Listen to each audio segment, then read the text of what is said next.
शिक्षा वह शेरनी का दूध है जो जितना पिएगा वही उतना दहाड़ेगा। गुड मॉर्निंग दोस्तों, दर्शन चौपाल में आप सभी का एक बार फिर स्वागत करता हूं। आज 26 नवंबर है। आज एक बहुत बड़ा ऐतिहासिक दिन है। आज ही के दिन डॉक्टर बाबा साहब अम्बेडकर द्वारा दुनिया के सबसे बड़े लोकतांत्रिक देश भारत, इसके संविधान का निर्माण किया गया था। डॉक्टर बाबा साहब अम्बेडकर अपने समय के बहुत अच्छे राजनेता थे, बहुत अच्छे अर्थशास्त्री थे, जिन्होंने एक समाज के लिए या राष्ट्र निर्माण के लिए भरसक योगदान किया है। अमेरिका जैसी यूनिवर्सिटी, जो अमेरिका में कोलंबिया यूनिवर्सिटी है, वहां के वो एक छात्र रहे थे। आज भी कोलंबिया यूनिवर्सिटी मानती है कि डॉक्टर अंबेडकर जैसा छात्र अब तक नहीं हुआ है। उन्हें सिंबल ऑफ नॉलेज इसीलिए कहा जाता है कि उन्होंने अपने समय में जितनी पढ़ाई की है शायद ही किसी ने इतनी पढ़ाई की होगी। उन्होंने तीन बार पीएचडी की है, चाहे वो इकोनॉमिस्ट में हो, चाहे वो पॉलिटिकल साइंस में हो। वो एक अच्छे राजनेता थे, अच्छे व्यक्तित्व के व्यक्ति थे। अगर बात की जाए तो भारत के संविधान में उन्होंने सभी वर्गों के लिए, चाहे वो किसी भी जाति का हो, किसी भी धर्म का हो या किसी समुदाय का हो, सबके लिए उन्होंने समानता बंधुता की बात की है। ऐसे भारत के संविधान का निर्माण किया है, चाहे कोई व्यक्ति ऊंचा नीचा या जाति में छोटा या बड़ा हो, सबके लिए समानता की बात की है। यहां तक कि उन्होंने आरक्षण की बात भी इसीलिए की है कि जो व्यक्ति वंचित शोषित वर्ग के हैं उन्हें मुख्य धारा में लाया जा सके। तभी जब आपने संविधान को अगर देखा होगा तो संविधान में सबसे पहले समानता की बात की गई है, ना कि स्वतंत्रता की बात की गई है। उन्होंने आर्टिकल 14, 15, 16, 17 और 18 में जो हमारे फंडामेंटल राइट्स हैं उनमें इस बात को रखा भी गया है कि पहले समानता, उसके बाद स्वतंत्रता। समाज का हर व्यक्ति समान अधिकार से जिएगा, ये बात उन्होंने कही और भारत के संविधान में इसको लिखा भी है। अपनी मृत्यु के 1 वर्ष पहले उन्होंने आर्टिकल 17 के अधिनियम पारित करवाया था, जिसमें कहा गया था कि अस्पृश्यता, अनटचेबिलिटी, इस पर उन्होंने एक अधिनियम भी पारित करवाया था ताकि समाज के एक ऐसे वर्ग को ऐसी चीजों से ना गुजरना पड़े जो शायद ही एक समाज अब तक गुजरता आया था। उन्होंने अपनी मृत्यु के 1 वर्ष पहले उस अधिनियम को पारित कराया। अगर बात की जाए तो जब वो श्रम विभाग के मंत्री रहे थे, यानी श्रम मंत्री जब थे, तो उन्होंने श्रमिकों के लिए ऐसे ऐसे प्रावधान कराए कि अगर दास प्रथा का अंत कराया, अगर कोई व्यक्ति किसी के यहाँ रोजगार के लिए काम करता है तो उसे उसके दिन की मजदूरी भी मिलनी चाहिए, कितने पैसों का प्रावधान है वो करवाया। अगर वो समय से ज्यादा काम करता है तो उसका भुगतान उसे अधिक पैसों से किया जाए। ये सारे काम श्रम विभाग में रहकर उन्होंने किए हैं। तो भारत अगर ऐसे व्यक्ति का ऋणी नहीं होगा तो किसका ऋणी होगा? ये थे बाबा साहब अम्बेडकर।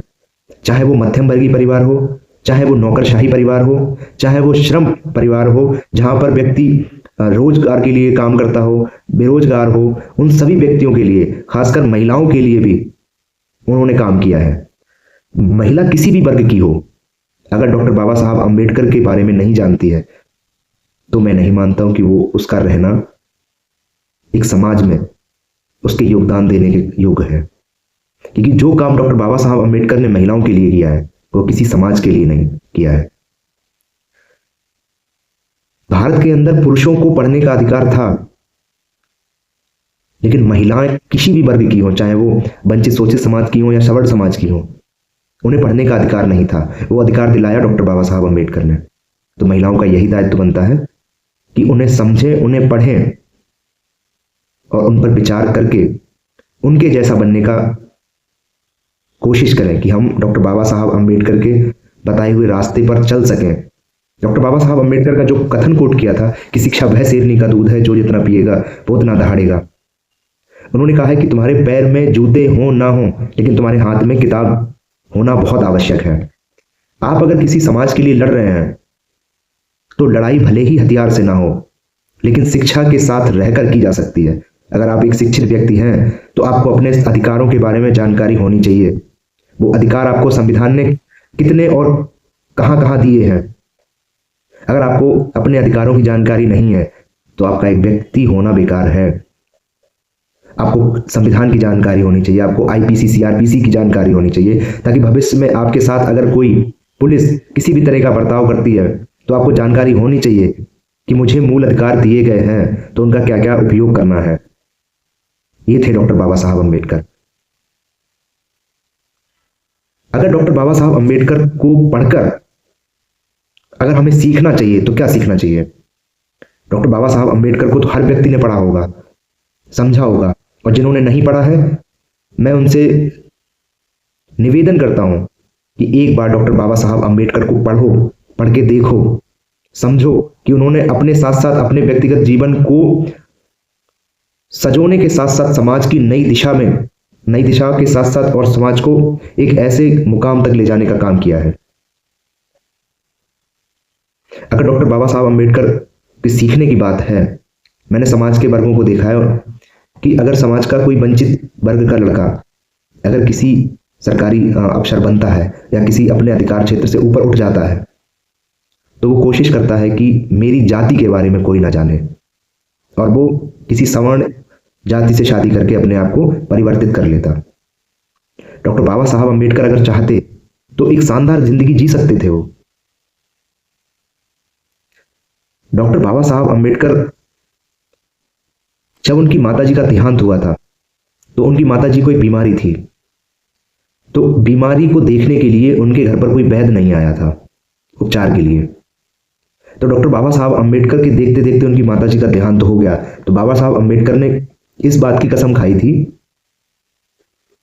कि मेरी माताजी जिस रोग से ग्रसित हैं ये तो एक शारीरिक रोग है, लेकिन जो मेरा समाज है, मेरा राष्ट्र है, वो एक मानसिक बीमारी से ग्रसित है। वो थी अनटचेबिलिटी, जो मरने के एक वर्ष पहले डॉक्टर बाबा साहब अम्बेडकर ने उसे अधिनियम में पारित करवा दिया था। समाज के लिए बहुत योगदान देके गए हैं डॉक्टर बाबा साहब अम्बेडकर। समाज उनका सदैव ऋणी रहेगा। ऐसे व्यक्तित्व के थे डॉक्टर बाबा साहब अम्बेडकर। अब रही बात उनसे सीखने की, उन्होंने जिन जिन व्यक्तियों से सीखा है, चाहे वो ज्योतिबा फुले हों, चाहे कबीर दास जी हों, चाहे तथागत बुद्ध हों। कबीर दास जी के एक दोहा है कि जाति ना पूछो साधु की, पूछ लीजियो ज्ञान, और मोल करो तलवार का, पड़ी रहने दो म्यान। इस जो दोहे में कबीरदास जी ने लिखा था कि व्यक्ति किसी भी जाति का हो, अगर उसके पास ज्ञान है तो उसे ले लेना चाहिए, वो एक सम्मानित व्यक्ति है। और वही डॉक्टर बाबा साहब अम्बेडकर के साथ हुआ। पढ़ने का अवसर मिला और वो आगे बढ़े तो उन्होंने अपने समाज, अपने राष्ट्र का निर्माण किया, अपने समाज को उत्थान के लिए ले गए।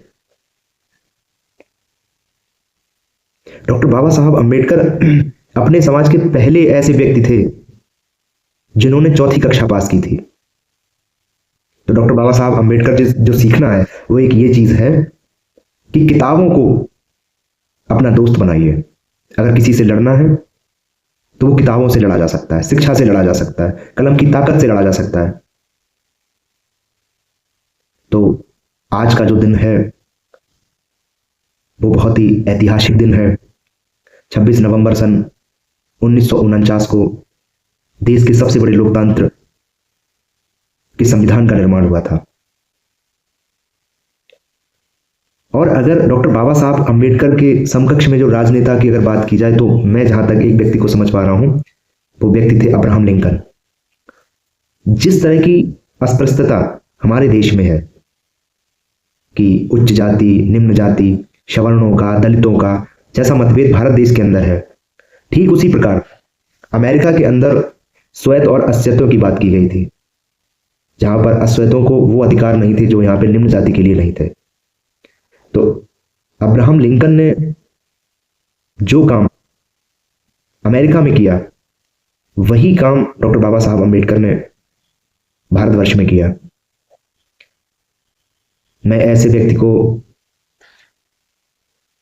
सम्मान और श्रद्धा के भाव से सदैव उनका आभार व्यक्त करूंगा, उनके आदर्शों पर चलने के प्रयास करूंगा। और मेरा निवेदन सभी से यही है कि डॉक्टर बाबा साहब अम्बेडकर को एक बार पढ़ा जाए, पढ़ के उनके आदर्शों को समझा जाए। आप किसी भी समाज से हों, किसी भी जाति से हों, मायने ये नहीं रखता है कि आप क्या हैं, मायने ये रखता है कि आपने क्या सीखा, आपकी विचारधारा क्या है। अगर आप एक अच्छे व्यक्ति हैं, अगर आप एक सामाजिक व्यक्ति हैं, पढ़ा लिखा होना और सामाजिक होना दोनों में अंतर है। किताबी ज्ञान होना सामाजिक ज्ञान होने से ज्यादा बेटर नहीं है, सामाजिक होना किताबी ज्ञान से ज्यादा बेटर है। अगर आप एक अच्छे व्यक्ति बन सकते हैं तो बाबा साहब अम्बेडकर से सीखना, उनके आदर्शों को, उनके निर्देशों को समझना, और हर व्यक्ति को अपने भारतीय संविधान को पढ़ना, भारतीय संविधान में उनके लिए क्या क्या प्रावधान किए गए हैं, उनके लिए क्या क्या अधिकार हैं, उनके मूल कर्तव्य क्या क्या हैं, उन सब पर जो बातें की गई उनका अमल कर पाना। मैं मानता हूं कि डॉक्टर बाबा साहब अम्बेडकर को पढ़कर शायद आपके जीवन में एक परिवर्तन हो सके। और इसी आशा के साथ मैं अपनी बात समाप्त करता हूं और एक बार फिर भारत के संविधान के निर्माता डॉक्टर बाबा साहब अम्बेडकर को मैं कोटि कोटि प्रणाम करता हूं। और दर्शन चौपाल के जितने भी हमारे मेंबर्स हैं, दोस्त हैं, कलीग हैं जो हमें सुन पा रहे हैं, उन तक सिर्फ मेरा एक ही ये मैसेज है, वो किसी भी समाज के हों, किसी भी जाति, किसी भी वर्ग के हों, वो जाति और वर्ग को एक तरफ रखकर डॉक्टर बाबा साहब अम्बेडकर के बारे में पढ़ें, समझें और फिर विचार करें कि क्या थे डॉक्टर बाबा साहब अम्बेडकर। डॉक्टर बाबा साहब अम्बेडकर हमेशा कहते हैं कि किताब का जब तक आप अवलोकन नहीं करेंगे, जब तक शिक्षा को अपना हथियार नहीं बनाएंगे, तो समाज का निर्माण नहीं कर सकते। और इन्हीं सब बातों के साथ मैं आज का जो सेशन है वो समाप्त करता हूं। दर्शन चौपाल में आप सभी का एक बार फिर स्वागत करता हूं। नमस्कार।